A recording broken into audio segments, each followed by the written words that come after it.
It's a good day, friends, and welcome to Our Power is Within. I am your host, Chaz Smith, aka Just Chaz, and I am on a mission to inspire people to take their power back and help people to realize that each and every one of us has a healer within our own self. When we can create an environment that supports healing and get out of our own way, we are truly capable of healing in mind, body, and soul. And so here we are, my official 1-year anniversary episode. Woo, woo. Honestly, I just cannot believe it. I can't believe how I've gotten this far along with this podcast and how I've really managed to post one episode every week for this entire year. I am so proud of myself, I have to tell you. And yes, I am learning and have learned that it's okay to be proud of ourselves. How awesome is that? I just want to say thank you to everybody who's listening. Thank you for tuning in. Thank you for listening if this is your first episode, and thanks for listening if you've been with me from the beginning. Thank you for your feedback and for continuing to support and sharing the podcast along the way. I really do appreciate each and every person who tunes in, who listens, who supports. And I really hope more than anything that in some way that this podcast, through the wisdom of the wonderful guest, have I hope it's been an inspiration on your path in some way. That's the goal. And you guys, I'm excited for this next year ahead. I really am. I have some really awesome guests that are lined up, and some new ones, and maybe we'll bring some first year guests back to the show, and we'll see what happens. But I do want to ask that you can continue to help me spread this message so that we can inspire even more people in the coming year. There are several ways that you can help support the podcast, as usual, which include uh, leaving a 5-star review and a quick review on Apple Podcasts. And then, of course, share your favorite episode with a friend or on your social media and tag me at Our Power is Within. So, this week's challenge, I want to celebrate in honor of celebrating 1 year in action on the podcast. And I don't know how you like to celebrate, but for me, I think I'm going to celebrate by bringing more laughter into my life. I've actually already been practicing this for the last couple of days more consciously. Recently, I've come to the realization that I had once again kind of slipped into a I don't know how I want to say this. I know when I first started DNRS over 2 years ago that after about 6 months, when I was reflecting on the journey and noticing what I was doing really good and where I was still struggling, or just assessing everything, the thing that shocked me the most is I realized that I didn't actually laugh every day. Like, I didn't actually laugh that much, and it was shocking for me because in my past, I laughed so much. And I guess, as many of you know, sometimes when you end up finding yourself in a state of illness or sickness or pain, it's like we lose that. We lose that side of ourselves. We lose that connection to that pure, raw joy, that playfulness, that whimsy.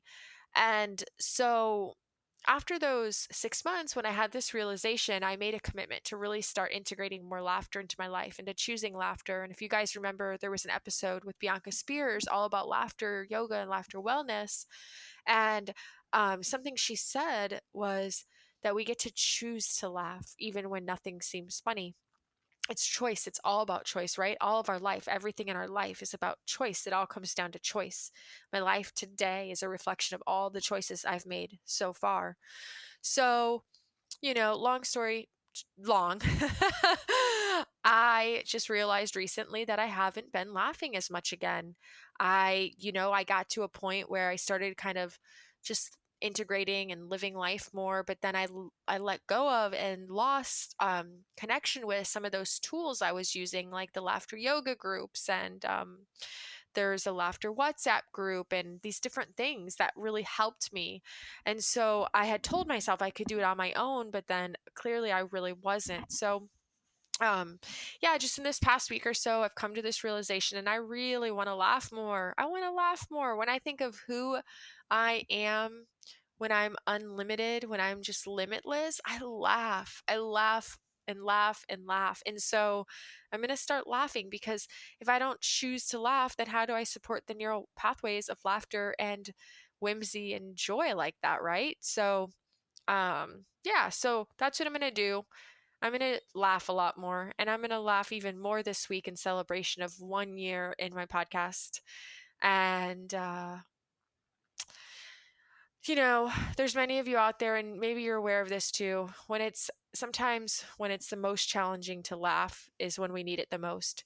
If you're experiencing a dip right now in your pain or your symptoms, or maybe you're having a limbic spike, or just any kind of increase in your symptoms, otherwise known as its, um, it might be challenging to laugh more, right?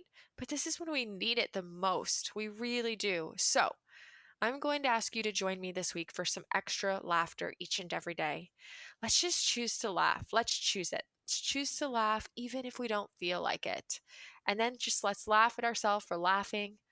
And let's remember along the way that we always have a choice.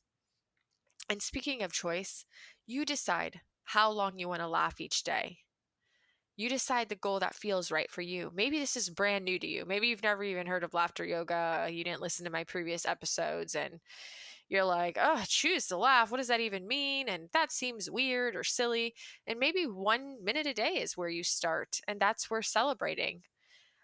For me, I'm gonna shoot for 10 minutes accumulated per day right now. That's my goal. And if I laugh extra, heck yeah, awesome bonus points. But I'm a huge advocate for choosing a goal that is completely sustainable and achievable, so that we can celebrate wins, so that we can show ourselves that we can show up and commit to our promises.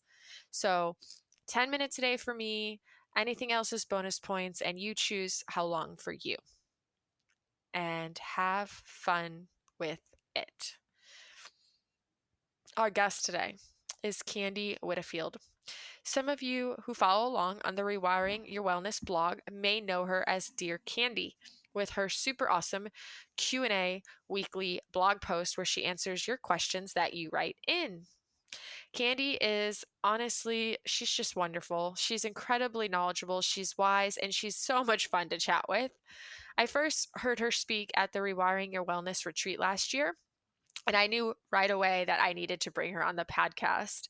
And I'm so grateful to finally have her here 1 year later for the anniversary episode. Today, I feel like there is honestly something for everyone. So I really hope that you enjoy this episode with Candy. All right, Candy, welcome to the podcast today. Thanks for being here with me and everyone listening. Thank you for having me. I'm excited to be here with you today. Yeah, absolutely. I remember, let's see, the first time I learned about you was um Rewiring Your Wellness retreat, which was, what was that, September 2020? Yeah, September of last year, Yeah. so almost a year ago now. Yeah. And I loved everything that you were talking about that day. And so from that moment forward, I knew that I wanted to connect with you. So I'm really glad that it finally worked out for both of us. Me too. Yeah. Yeah, and so for anyone who is listening and isn't familiar with Rewiring Your Wellness, there was this virtual retreat that was last year in September, and then now there's a website called rewiringyourwellness.com.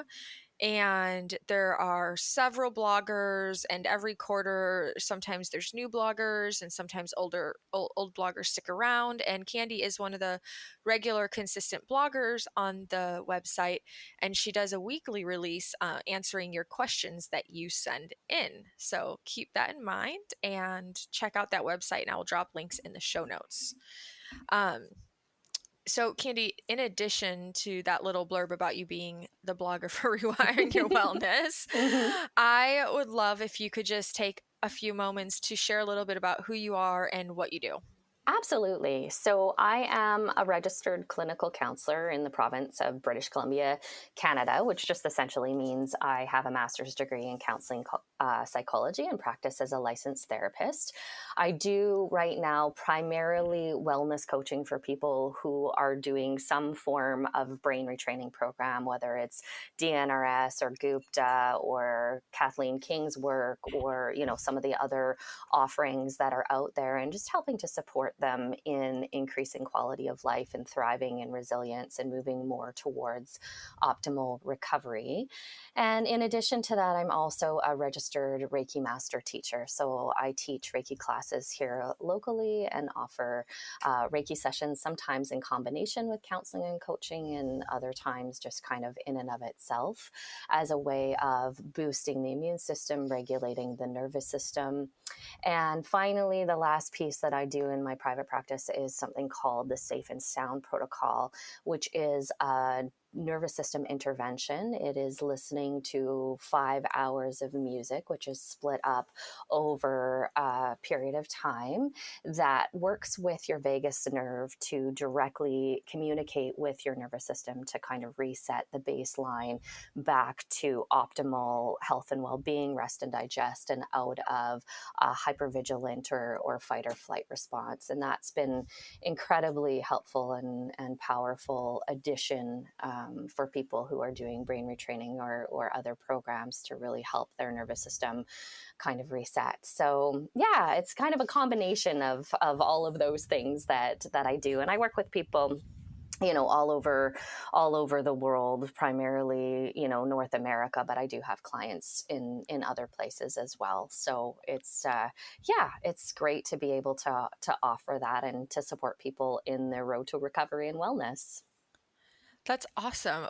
Is this safe and sound protocol something you developed or is it something that you utilize? It's something that I utilize. So it was developed by Dr. Stephen Porges, and he originally used the protocol in his lab exclusively and did decades and decades of research on it. And it originally came out actually for children with autism and ADHD, recognizing the sensory sensitivities and pieces in those conditions that were due to a hypervigilant state in the brain and in the nervous system. And so that's how that protocol originally came about. And then once they started using it and researching it, they realized the wider applications of regulating and resetting the nervous system. And it's only been, I believe, maybe 2017, around there, that it became available to other practitioners. So you get trained in it through the company that runs the Safe and Sound Protocol, and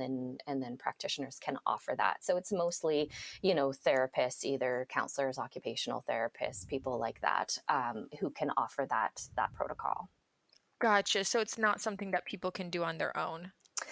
Well, there is some therapists who have people just download the app and do it on their own, but that's not recommended, and it's not how it was actually set up to be done. So the safe part of the Safe and Sound protocol is about being in connection with a therapist or someone that you trust, that helps to create the context of safety and helps to use their nervous system to co-regulate your nervous system while you're listening. And so, there are people, like I said, you can find people who will just give you access to the app and do it, but it's not effective to do it that way, and it's not designed to be implemented in that way. And I've had a few people come to me who have done that and not gotten benefits, and then come back and done it in the way that it was designed and found, a significant difference for sure. Okay, that's really Mhm. cool. Something new I haven't heard of before. Hmm. Um, so with you have a pretty diverse background, but you said that you kind of specialize now or focus mostly with brain retrainers or people in similar programs like brain retraining, like Dr. Kathleen King's Primal Trust. Mhm. Um, what got you to be like to shift into that focus? Right. So originally, when I first graduated back in 2007, my primary focus was trauma and grief and loss. And I was doing that in combination actually with working in the school system as a guidance counselor, working with children. And I ended up having my own experience of limbic system dysfunction. So there was a combination of factors that, and a whole lot of years of chronic stress that led to debilitating chronic fatigue syndrome. And I ended up having to leave work for a while and was on disability and looking for ways to recover, believing that recovery was possible. And I found the DNRS program actually. So I went through that program in late 2009 as a participant and managed to fully recover. And in the fall of 2010, I joined the company. And back then, it was very small. It was just Annie and her partner, James. And then I came on board and started facilitating programs. And we set up a coaching program. So I did a lot of their coaching and then eventually became the head coach and trainer and brought in other coaches to join as well, and worked for them for about 5 years, I guess I would say, before returning to private practice for myself. And so, yeah, that's kind of how I got involved with the whole brain retraining component and really saw the value, for myself personally. And then, of course, working with other people, both facilitating programs and coaching, seeing the value and the difference that offers to people. And so, even though it was right for me to kind of return to my private practice at that time, still wanting to be able to support people who are along that path and kind of in that journey, and also looking for other formats of support, like regulating the nervous system and how important that is in conjunction with rewiring the brain. And so that's kind of how I've maybe perhaps evolved beyond just the brain retraining components, but always learning new things and adding new things and really valuing the ability to support people in their journey. Yeah, that's awesome. So, do you find having this broad array of experience now, both personally and professionally, Hmm. um, and you're finding value in these different tools? Do you, through the experience you've had working with so many clients now, do you find that in certain situations, addressing, healing, utilizing certain tools almost in like a certain order is beneficial? Like if there's a limbic impairment, would somebody Hmm. want to ideally focus purely on brain retraining for a given amount of time before they address like maybe trauma healing if there Sure. was a lot of stuff? Or do you work Yeah. on also regulating the nervous system while also conducting your brain retraining program, or does one come first in your experience? Right. Yeah. So I would say, for anyone who is in the process of rewiring the brain or recognizes that they have, a limbic system injury, my recommendation would be to start with that solely for at least the 6 month time period, if not a little bit longer, because all dysfunction generally tends to have a limbic system or an amygdala, kind of component to it.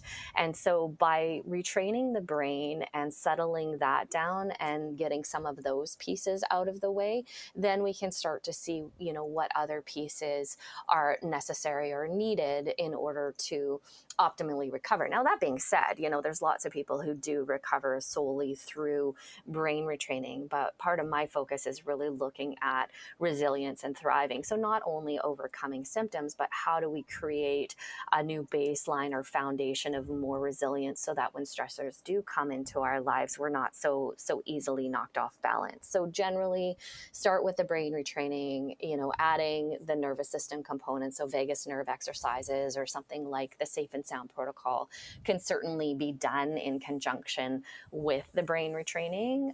But again, I would say, start with the brain retraining first for at least 6 months, and then maybe consider looking at something like that. And then down the road, if people are still finding that there are elements or pieces that aren't shifting, and that's not an uncommon experience, where the brain retraining will get people up to a certain point, and then there's maybe a few things that are still kind of holding on. That's where I like to look at, incorporating other potential tools or possibilities to, fully support the recovery process. And sometimes that does involve, some inner child or parts work, ego state therapy, something around that, where, we're working with some of the perhaps unresolved traumas or the core belief systems that are underlying and maintaining a less than optimal state of health and well-being.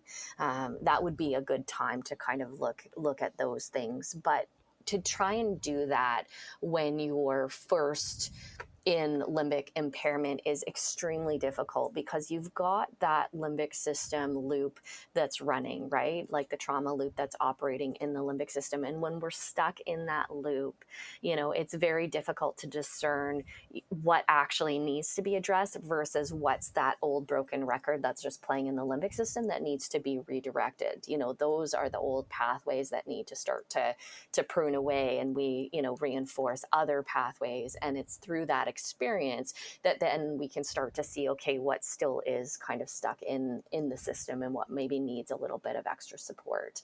And I would say the same is true, for some of the physical components. I've worked with a lot of people who've gained a great deal of recovery through brain retraining, but sometimes there's a little bit of niggling or lasting aspects that could use the benefit of physical support along with the retraining support. And so again, with those kind of conditions or situations, I do still recommend starting with the retraining, really getting a foundation of that, and then looking at, okay, so are there things that I could be doing as a support? So we're not looking at if there are physical interventions, like let's say seeing a naturopath or functional medicine doctor or something. We're not looking at it from the perspective of I am unwell and I need this, because I'm unwell, but rather this is going to support my recovery in a more efficient and effective way. And this is temporary as I'm going through this unfolding process of getting back to optimal well-being and resilience. I love how you said that. That's so perfect, because language and the language that we choose to use around the choices we're making through this process play such a huge role. Hmm. I know something that I'm always telling myself is like, I'm reminding myself when I make these choices to, yes, do these additional things for optimizing my lifestyle, that I do remind myself that, because I always want to be in a position of empowerment. So it's like, Yes. I'm not going to say I absolutely need these things to be good, to be better, or to feel well, but I look at it as a choice I'm making towards optimizing my well-being, Hmm. towards like supporting, because if you can support your system in multiple ways without feeling, like overwhelmed or stressed For sure. about it, then it's like you're kind of, in a sense, you're helping it tenfold, because you're supporting it in different ways rather than saying, because I think, and I know I've talked to people who've gone through this, and I've personally gone through this. There was a period when I first started brain retraining where I almost became completely against any possibility of using any type of physical tools or support systems, Hmm. because I wanted so badly to just believe that I could totally heal from a purely mental perspective, or, spiritual, energetic, where I was going to do the brain retraining and that was going to be enough. But the longer I went on, I started realizing that I didn't have to go from one extreme to the other, and it didn't have to be all or nothing on either side, and that I could Absolutely. change my relationship with something and my perception about it, and then still use it as a tool. Hmm.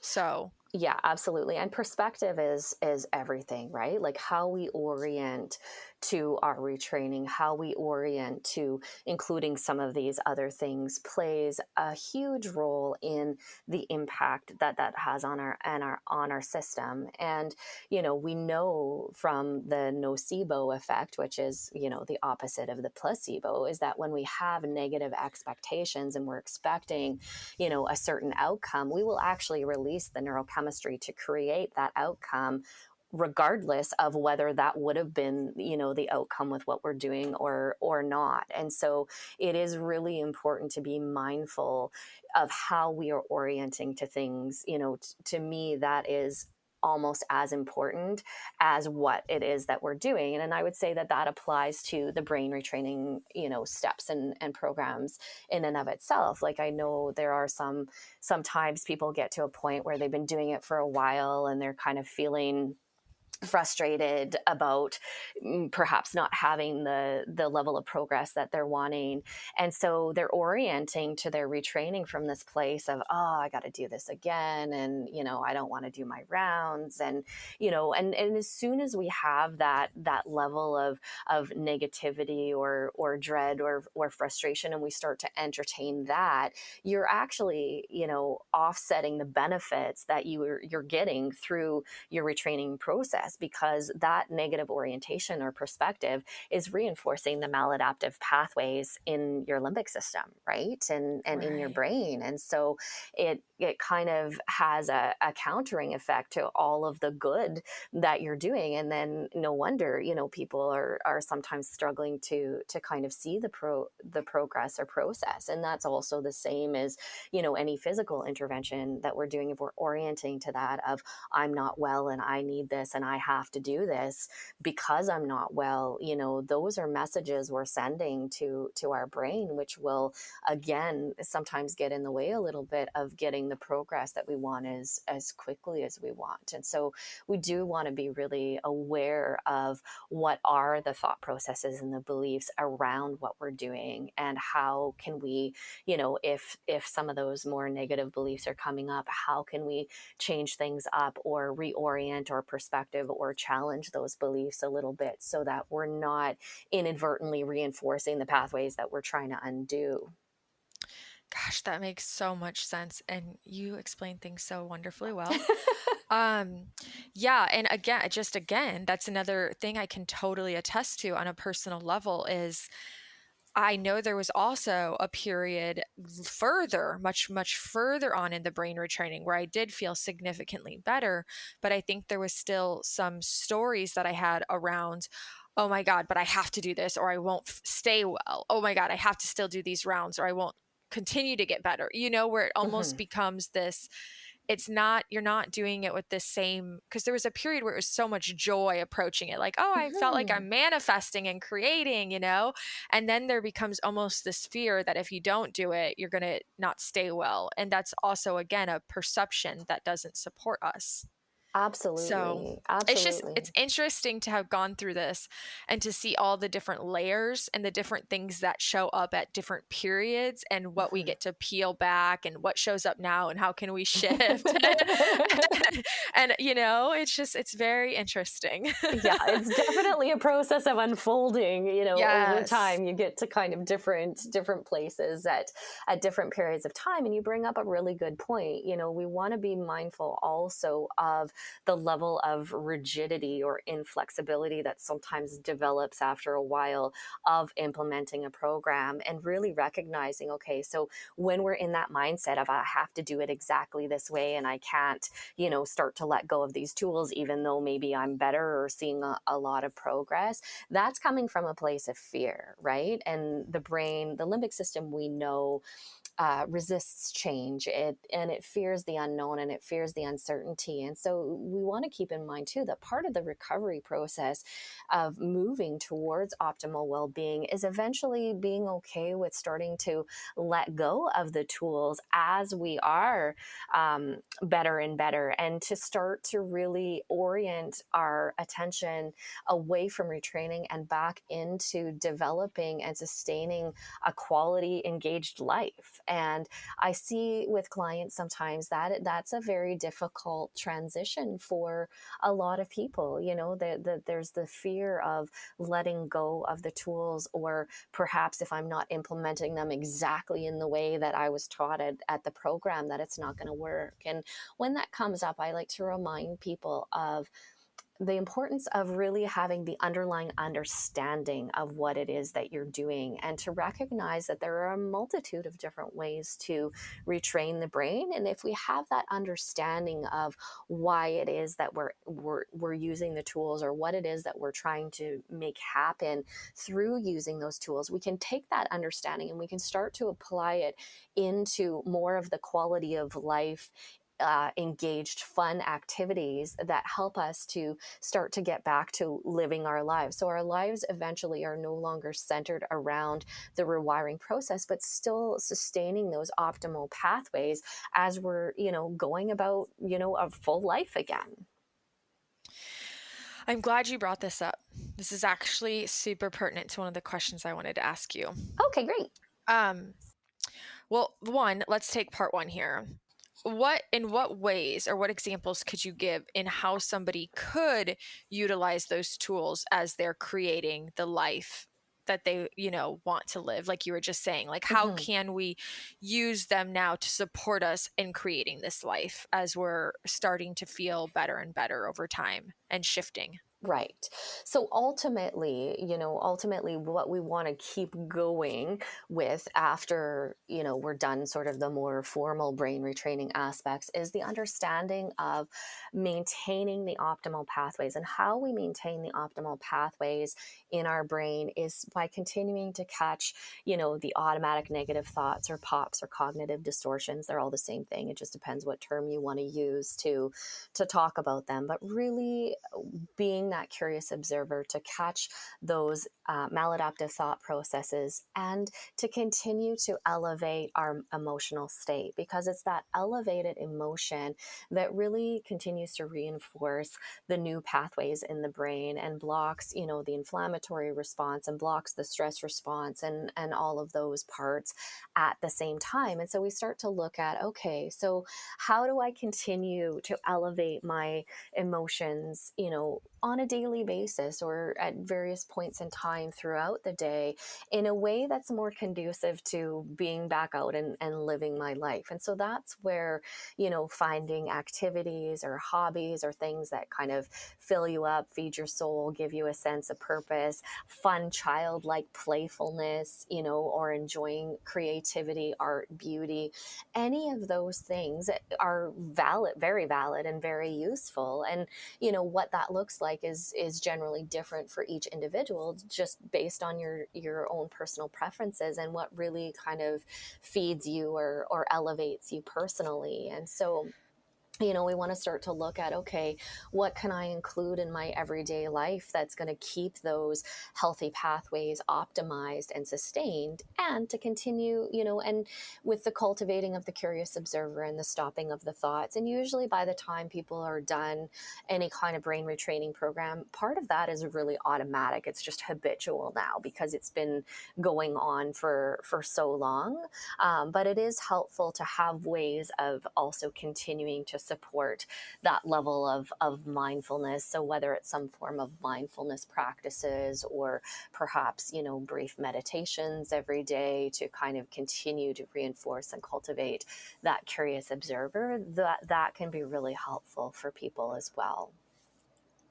This is so good. Okay.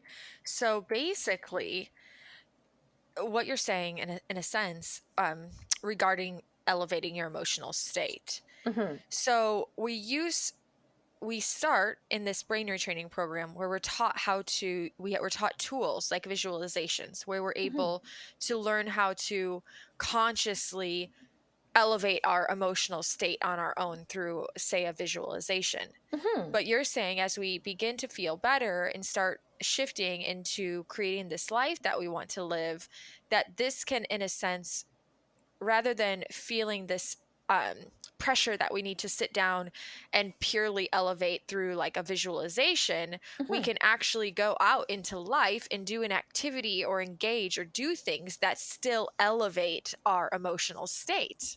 and reap Absolutely. the benefits. Absolutely. So you're starting to actually engage and live in what you were creating in those visualizations. So we're moving from sort of the mental rehearsal of seeing ourselves healthy and well and out in the world to actually being healthy and well and out in the world, and then capitalizing on the emotional states that occur as a result of actually living this experience. And so that's where too it can sometimes be helpful to incorporate that level of mindfulness when we are out and about and we're having a really great time or a really great moment, to stop and to just take it in, like breathe it into yourselves, to savor that moment, to kind of cherish those experiences as we're living them. And that also will give us, kind of another level of neurochemical hit, if you will, of the positive healthy neurochemistry that keeps our brain operating, optimally in those new pathways. Because the bottom line is our brain continues to be plastic and changeable. That never,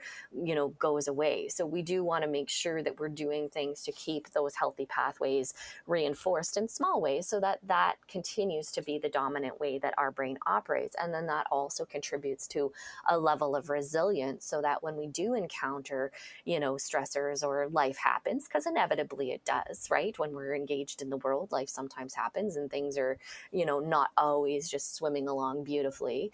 That we have a capacity and a level of resilience to handle those experiences in a way that doesn't knock us off balance in the same way that it did when we're, in the throes of limbic system impairment.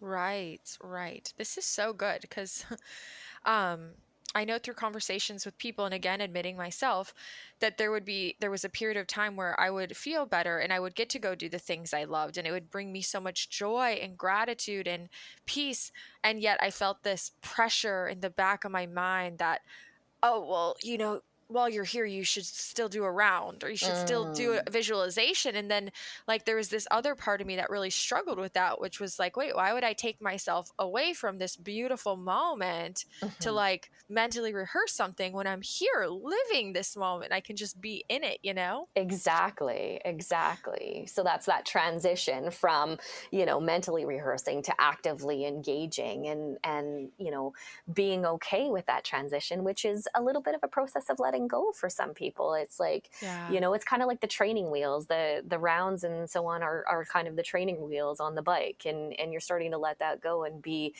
more out in the world again. And yeah, when I have people ask me that quite often. It's like, well, when I'm out and doing this, should I do a round? And I'm like, are you feeling great and really enjoying your experience? Yes. Well, then that is your round in essence, right? Like, you look at what the purpose of the round is to, elevate your emotional state and to be in this place of well-being with what it is that you're doing or experiencing, and you're already there. So that, we want to just capitalize on that and savor that and enjoy that, because that is the goal. The goal isn't to be stuck in retraining for the rest of your life. The goal is to use the retraining to get back the quality of life that you want, so that you can go and do and enjoy. Hmm. I love this. Something that I did for a long time, and I actually still do once in a while for fun. I called them now rounds. Hmm. And so what I would do if I was out on my walk, my daily walk with my dog, is I would actually walk myself through my visualization like how I would in my visualization, but I would do it in the present moment. Like, so it was wonderful in, say, spring or fall, and I would actually like speak out loud to myself and really notice the changing of the colors of the leaves, or the leaves on the ground, or how the clouds looked in the sky, or the way the sunshine shimmered on the leaves. Mm. And I think what that did was really, really helped me orient and be really present with it, and really take it all in and connect with that sensory experience of it, rather than, I could just be out on this beautiful walk and I could let my mind start Hmm. wandering, thinking about past and future and this obligation and what I need to do when I get home. So I found these now rounds really helped me be really in that moment and really take it in. That's great. Yeah. Anytime we're having, a positive experience, the more present we can be in the moment, the more we can use our senses to really take in and experience the moment, the more benefit, your system is going to get from that. So that's a beautiful way to do it. Good for you. It was fun. I I still do it on bet. the beach. I still do it on the beach if I catch my mind wandering. If I Sure. catch myself worrying about what I have to get done for the day rather than being present to like what's all Mhm. around me, I just bring myself back to that. That's great. That's great. And just before we move on, I did want to say, you can still include some visualizations or mental rehearsals for the future, even if you are healthy and well and functioning optimally. It doesn't hurt to still add that element. For myself, not consistently all the time, but quite often I will go through periods of time where I absolutely love Joe Dispenza's meditations, and I will go through a period of time where I'm listening to those consistently. And so, I am creating this reality for myself and continuing to project that into the future. And so, these tools, we can still use them once we're better, but we just don't want them to become a crutch that prevents us from getting out and actually moving back to living in our world and having that quality of life. Right. Yes, that makes so much sense. And so there's actually another question I wanted to ask you that's totally pertinent to all of this because now we're talking about these really beautiful ways that we can start saying yes to life and in in ways that we can sustain our well-being as we're creating this life. Well, Mhm. sometimes what happens, I've personally experienced and witnessed through a lot of connections, is that we start to feel better and we end up kind of almost popping back right into the life that we used to live, or Mhm. we just maybe go too big too fast, Mhm. and then we end up in a dip, or I don't like to call it a setback, but like a Yeah. dip or the limbic spike, or all of a sudden we're feeling a little disoriented. And so, do you have suggestions for people to um in regards to that area, like how they can integrate back into life but create this life that supports this healing state and not jumping back into like full swing, where you end up Mhm. right back in that adrenaline infused state? Absolutely. So that's a really good question and a really good point. And this does come up a lot. And so from my perspective, recovery or retraining is two parts. There's the one part which is, overcoming the symptoms that are showing up and getting back into functioning in life. And then the other part two, if you will, is how to cultivate thriving and resilience on a long-term ongoing basis. And that second part requires us to also start to look at the underlying patterns that perhaps led to limbic system impairment or made us more susceptible to limbic system impairment in the first place. So there are certain personality characteristics or qualities that are very pervasive in, people with limbic system dysfunction, things like perfectionistic tendencies, type A personalities, people kind of addicted to that adrenaline rush, go, go, go. You can have the helper caregiver characteristics where it's all about, giving to everyone else and not necessarily taking care of self. We can also have underlying core beliefs.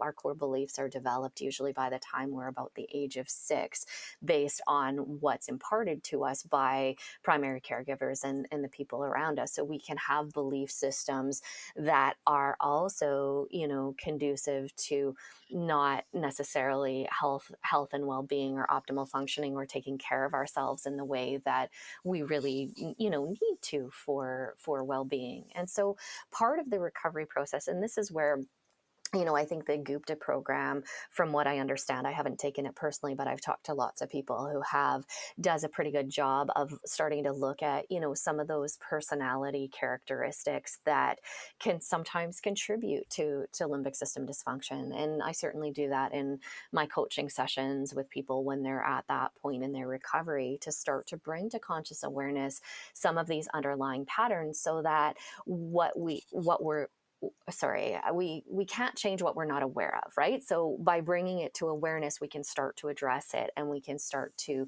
take different actions and begin to change some of those processes and patterns. And sometimes it does require us to kind of reevaluate pieces like self-worth. And I'll give an example of that. So in my own upbringing, achieving and doing was extremely important. You know, it was kind of that underlying message of you're only as good as what you get done in a day. And so with something like chronic fatigue, where I was unable to get much of anything, you know, done in a day, it really impacted my self-worth and my perspective of who I was and how valuable I was, or what I had to kind of offer the world. And so part of my recovery process was reevaluating, you know, how I see my self-worth and where that actually comes from, and starting to reorient from a doing perspective into a being perspective. You know, how I am in the world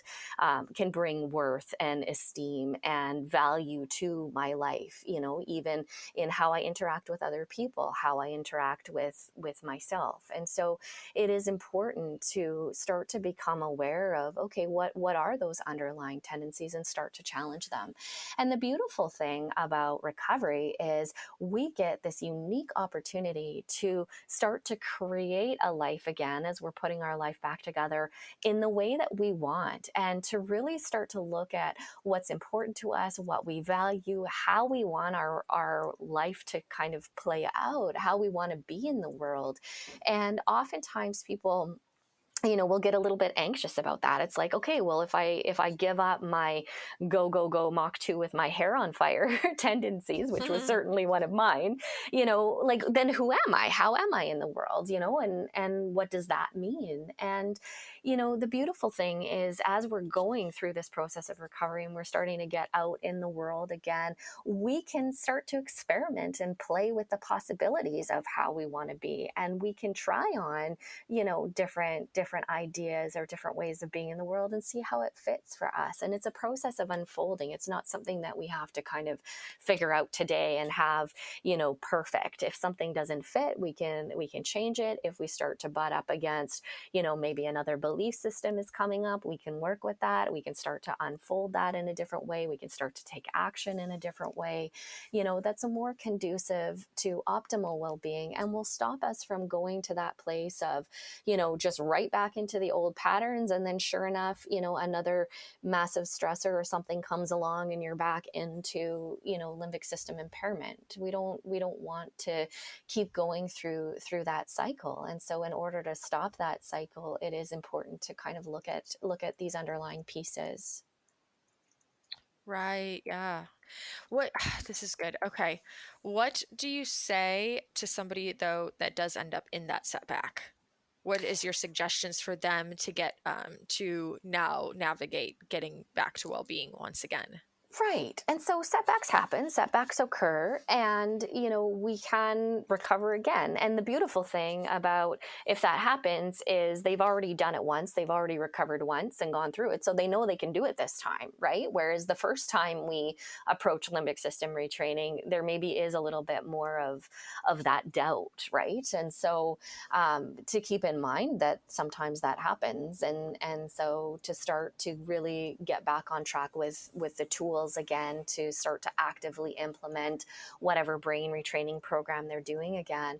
And I've seen, you know, time and time again, even with setbacks, if people jump on it right away and get right back into retraining, it's usually a lot less time to get back to optimal functioning, because they have the foundation of healthy pathways that they've created up until, you know, this setback. You haven't lost that.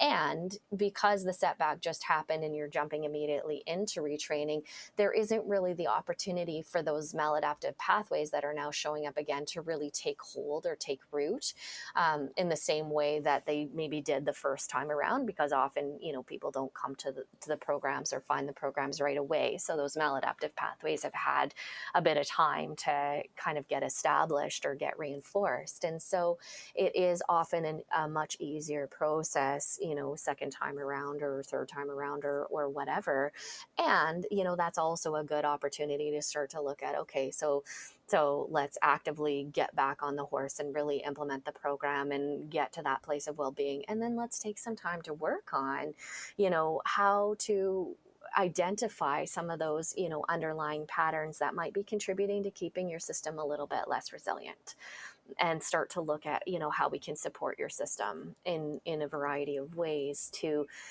become more resilient. And that's where I think the nervous system tools like vagus nerve exercises and the safe and sound protocol can also be, super helpful in cultivating that foundation of more resilience, so we're less likely to have those setbacks. But I like people to know that those aren't uncommon, and if it happens to you, not to panic. The last thing we want to do is start to go into fear and start to entertain all kinds of automatic negative thoughts, because then you're just feeding the pathways even more. But to recognize, okay, this was a setback, I have the tools, I'm going to really actively implement those tools again, and trust that my new foundation is strong enough that I'm going to be able to pull myself out, and it might even be relatively easy and quickly to do that.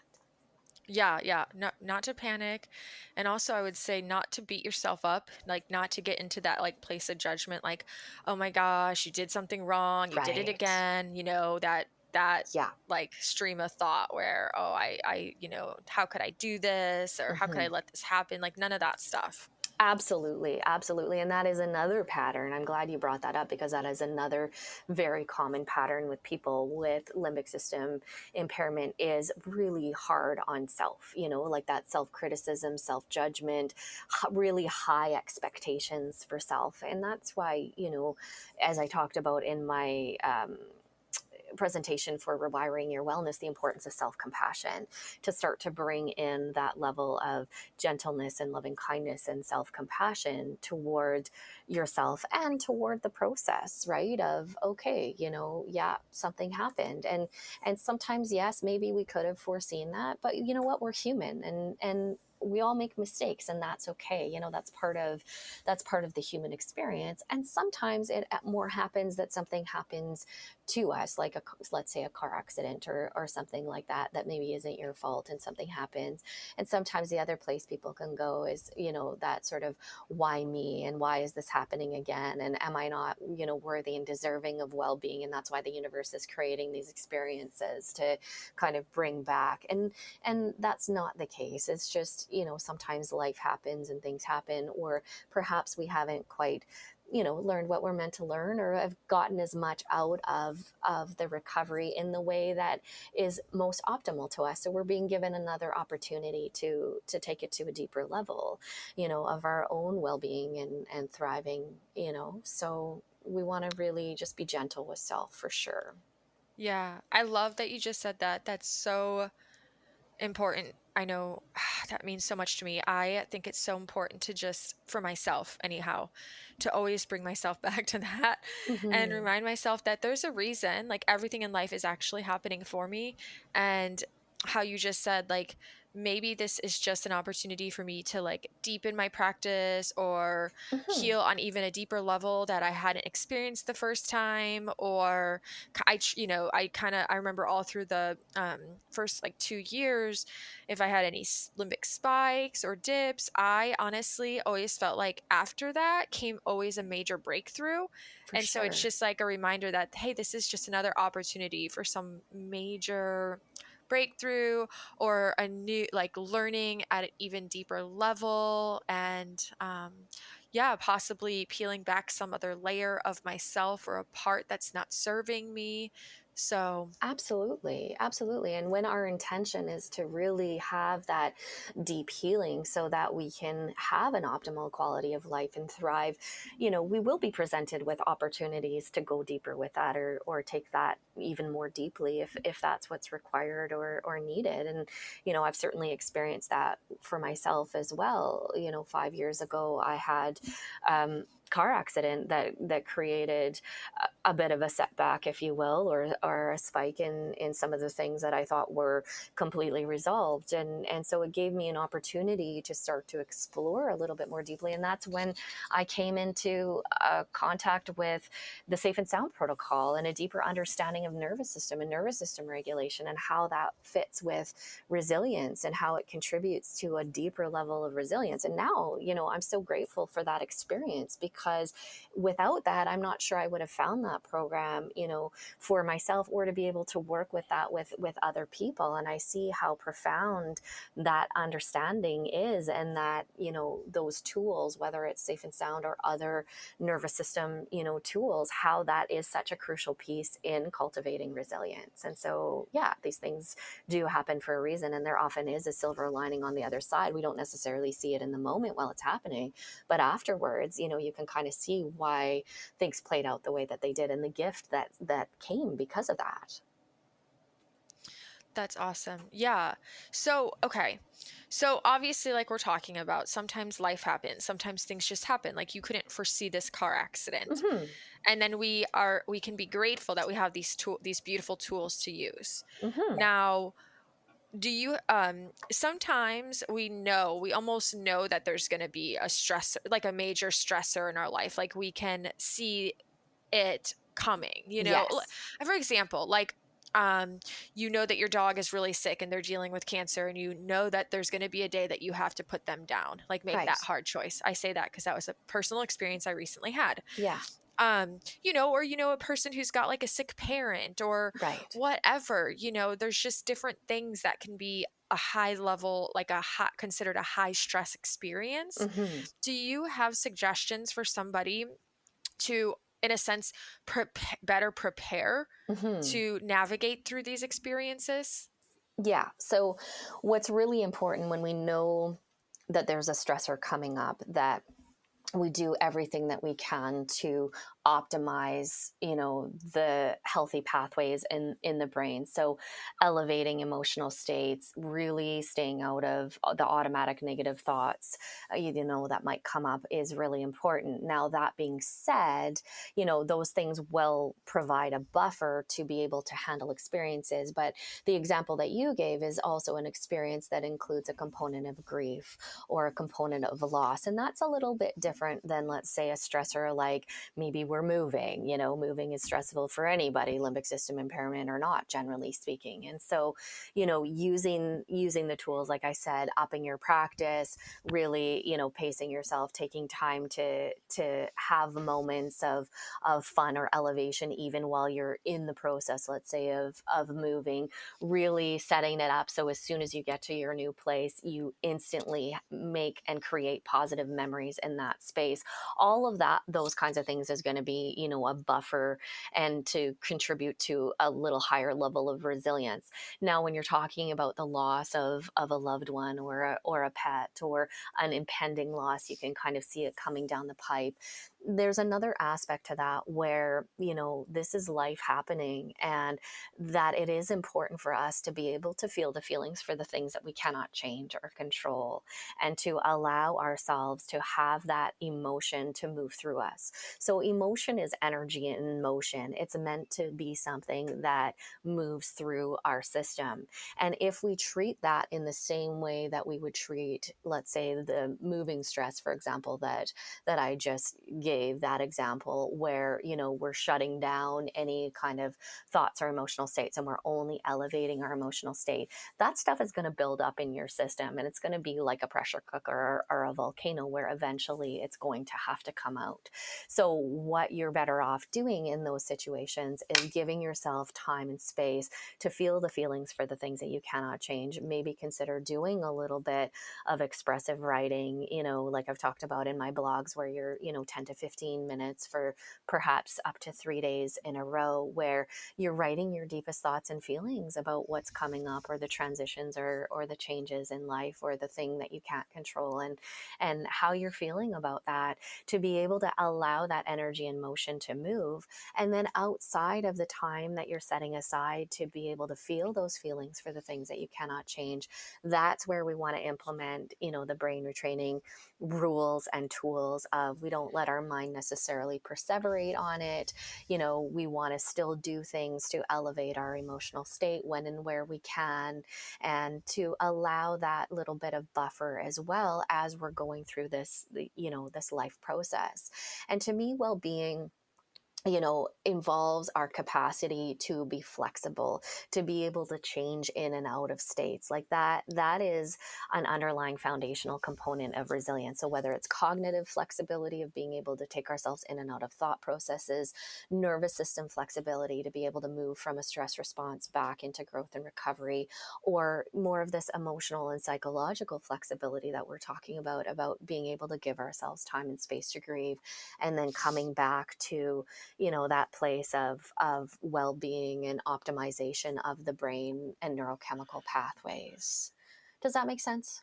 So much sense. Okay, Yes. Thank you great. so much. Hmm. Absolutely. That's going to be good stuff. I want to kind of I want to backtrack for a minute. Hmm. Um, Something also that we talked about early on, and you were giving some examples, is you were saying how important it is when we're integrating back into life to continue to catch our automatic negative thoughts. Hmm.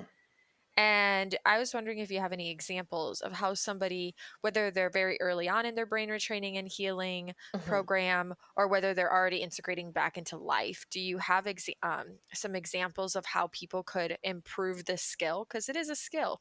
It definitely is a skill. And, the biggest component in order to change those automatic negative thoughts, we need to be aware of them. So, to me, the biggest component or the skill that we really want to cultivate is the curious observer.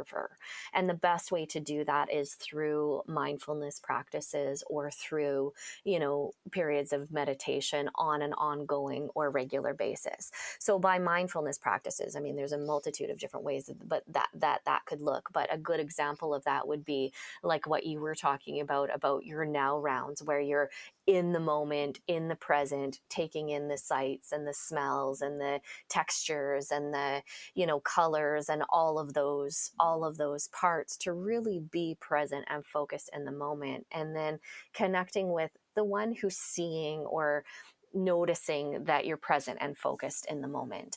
And it's by cultivating that curious observer that we can start to become more aware of our thought processes and our emotional states. Now, that being said, we have 60 to 70,000 thoughts per day. We're not going to catch every single thought that we have, even if you are a super mindfulness guru, right? It's just not physically possible. But what we can do is we can use our emotional states as a baseline indicator of where our thought processes are. And this is often when people are new to catching their thoughts and maybe not as fine-tuned in the curious observer mode to be able to do that. This is often what I will recommend, is to start to notice your emotional states, because your emotional states will be an indicator of where your thought processes are.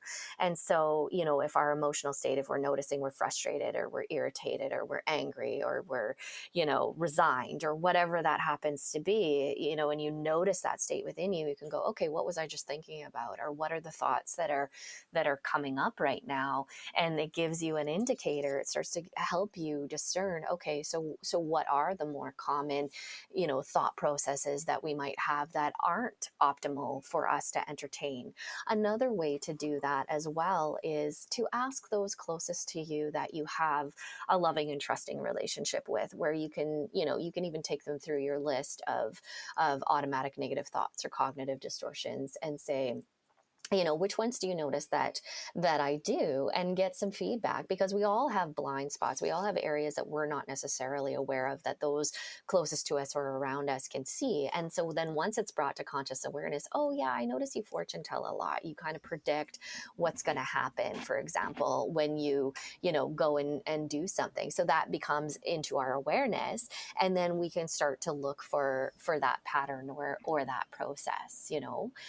So I would say those are probably the key ways, at least as a starting point. And the more that you cultivate that level of mindfulness, the more that you practice that at various points throughout the day, the more refined you're going to become at really catching what's coming up. And typically, I would say, just off the top of my head, the fairly typical automatic negative thoughts that can sometimes come up for people as they're kind of re-entering life, include things like anxiety and overwhelm, because it's that unknown, it's that uncertainty of, okay, I'm moving into a new phase in my recovery. What's this going to look like? How is this going to unfold? And so it can come up in more of a global way, or it can also come up in terms of, new things that you're doing. So, nervousness or worrying about how something is going to play out or unfold. That's fairly common as an experience for a lot of people. Mm.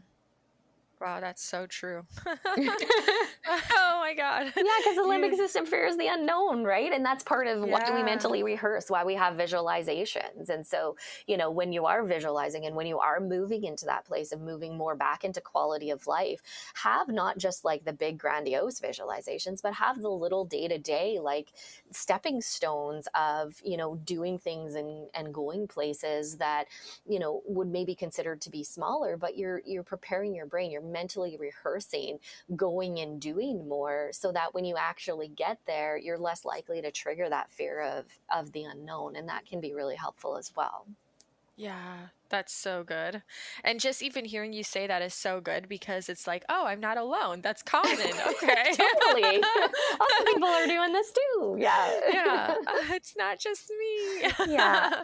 And that's where too I like to remind people, like, you don't have to figure it all out today, right? Like getting back into a great life is a process of unfolding. And as I said earlier, we have the benefit of being able to experiment and play with that and see what fits and see what doesn't. And it doesn't have to be perfect or right off the bat. And it is a process of unfolding, and we can actually have a lot of fun and enjoyment in that process if we allow ourselves to. And that's again that perception, how we're perceiving it, or the expectations that we're setting up for the experience.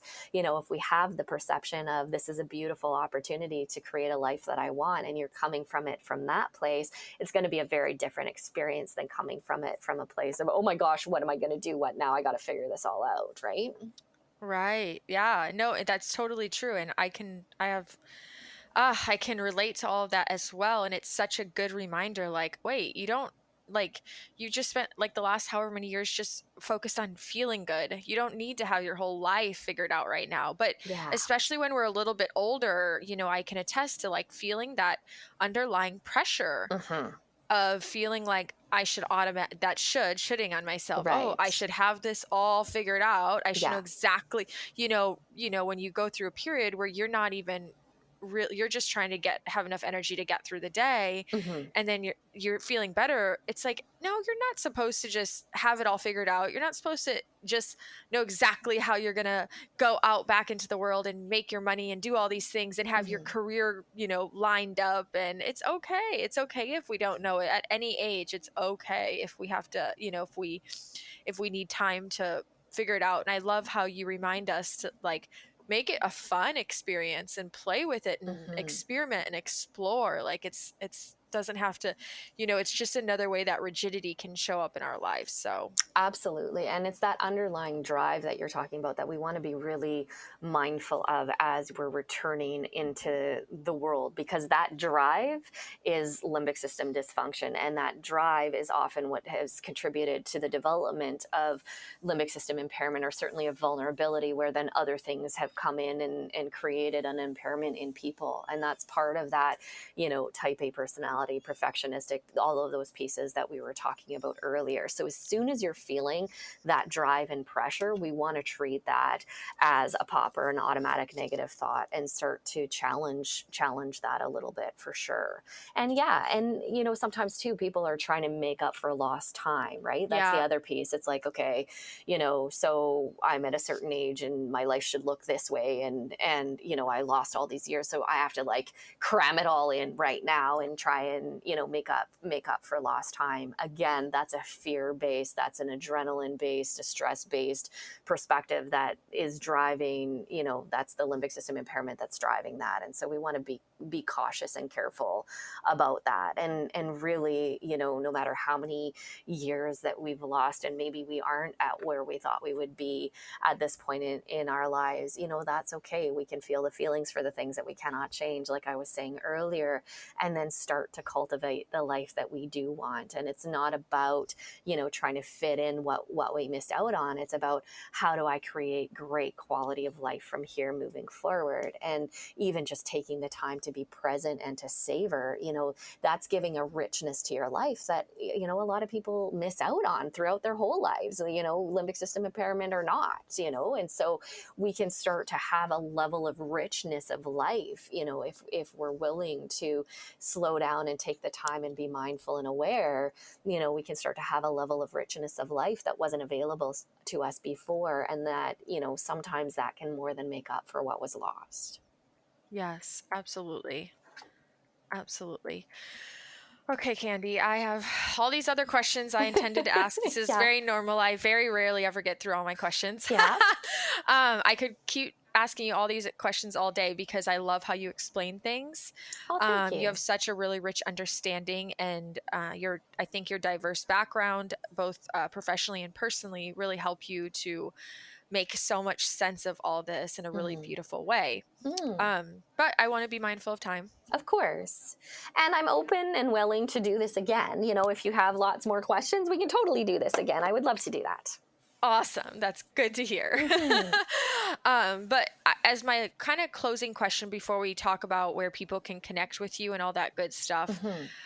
um, I guess what do you believe is the most important message that you could share today with anyone who's listening, regardless of where they're at in their healing journey? Mm. So I think the most important message, that I can share is that change is possible, and that we are coming to new levels of understanding and awareness of the brain function, and how the brain really truly is the control center for optimal health and well-being. And I would include the nervous system in that as well. And to, have that level, immerse yourself a little bit in the understanding, because when we understand the brain and how it works, it supports that foundation from which we can build our confidence in the recovery process. And if you're at a place where you're struggling with holding that faith or belief, know that I hold that for you, and that I truly believe that anyone can recover and change their brain function and reclaim quality of life and well-being by using brain retraining tools and nervous system regulation tools. And honestly, I think this is going to be the medicine of the future, and we're just scratching the surface of what's possible. But finding that confidence, finding that belief in whatever way you can, that change is possible. And when you're struggling with holding that faith, allow those around you to hold that for you. You're in a community, we're all in this, doing this together. And sometimes it's helpful to think about that too, as you're in the process of recovery, is just sensing in for a moment of all the people all around the world that are doing some form of brain retraining right now. You're not alone in that, and that recovering a quality of life is truly a possibility. Yes, absolutely. Thank you for that reminder. And in what ways can people connect with you? Right. So the best way to connect with me is through email. So if you're connecting with me in regards to my private practice, it's Candy, Candy, and then a period, and then thriving at gmail.com. If you have questions for my blog on rewiring your wellness, the email is dearcandyquestions at gmail.com.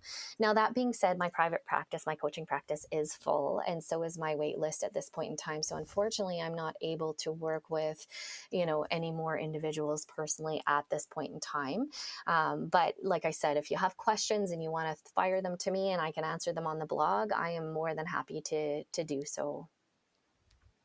Awesome. Are you on any social media? No, I'm Good for not. I you. consciously Good choose for not you. to. Look at, you are not on social media and you are full. And And I'm your still wait list full. is full. Exactly. Evidence that we don't need to be addicted to social media and consume way too much of our time on there. For sure. Just to be successful. Exactly. It's Exactly. just another story. It is. It truly Mm, is, good for you. Yeah. Yeah. I have a So love-hate with social media. Mostly hate. I get that. Admittingly. Yeah. Now, that being said, I do have a Um, website, so that's not really social media. But if people want more information, it's candywiddifield.com. So my last name is spelled WID as in David, D as in David, I, and then Field, FIELD. .com. So you can get more information. Even if people are interested in learning more about the Safe and Sound protocol, I've got a whole section on that. A lot of my website is devoted to Reiki because that was my primary focus when I set it up. But there is information on counseling and coaching on there as well. awesome.